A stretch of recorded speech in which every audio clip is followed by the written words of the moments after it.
क्रांतीवीर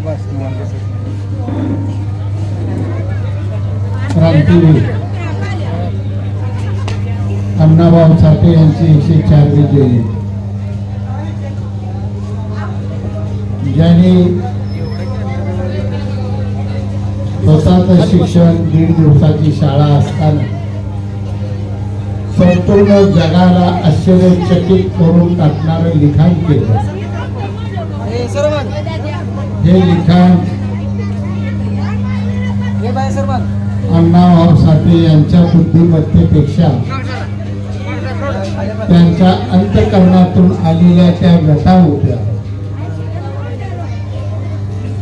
त्यांनी ज्या वेदना त्यांच्या समाजानं अवतीभोवतीच्या गावानं ज्या वेदना सहन केलेल्या होत्या, त्या वेदना त्यांनी त्यांच्या लिखाणातून मांडल्या.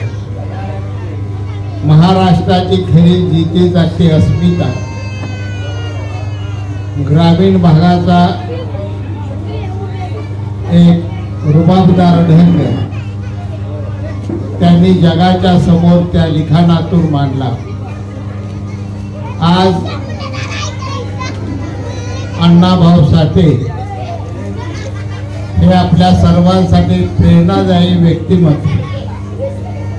त्यांच्या जयंतीच्या निमित्ताने आपण सर्वजण एक संकल्प सोडू की समाजात एक मोठं परिवर्तन, एक उत्थान घडवून आणू आणि अण्णाभाऊ साठेंची स्मृतीची स्मरण करू.